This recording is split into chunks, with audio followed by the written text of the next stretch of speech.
effectivement, il a été, un lieutenant-colonel a été assassiné dans les enceintes de l'état-major général des FDN. Et un autre a été assassiné le soir même quand il prenait un verre dans un des bistrots de la capitale.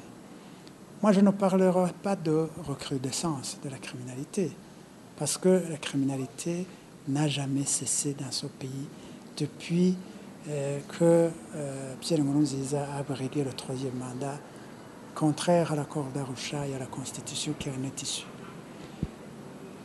Seulement, ce qui est incompréhensible, c'est qu'un colonel en fonction puisse être assassiné dans les enceintes de l'état-major général.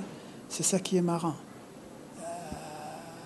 D'après les informations à notre possession, même les athées, comme on les appelle, ou ceux qui gardent les officiers supérieurs des FDN, quand ils pénètrent dans ces enceintes, leurs athées et leurs gardes sont restés en dehors, avec leurs armes, pour dire que seule l'autorité en soi a le droit d'y entrer et sans armes. Ceci démontre à suffisance combien les choses sont devenues graves jusqu'à ce qu'un colonel soit assassiné de cette manière.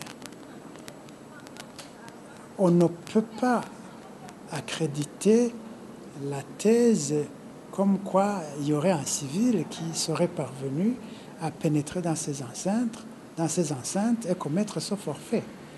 Donc, cette fois-ci, je pense qu'il ne faut pas faire de l'amalgame autour de cet assassinat pour trouver des raisons ou des prétextes inavoués afin d'arrêter d'autres jeunes ou de tuer des jeunes des différents quartiers de la capitale.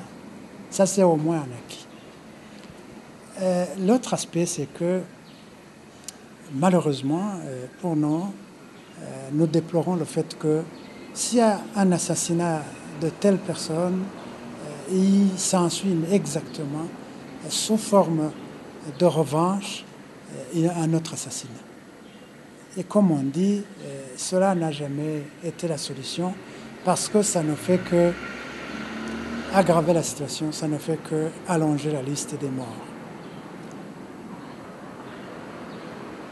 Pour nous donc, trop c'est trop. Le sang qui a coulé depuis que Pierre Nkurunziza a brigué de force le troisième mandat contraire à l'accord d'Arusha et à la Constitution, il faut qu'on trouve une solution.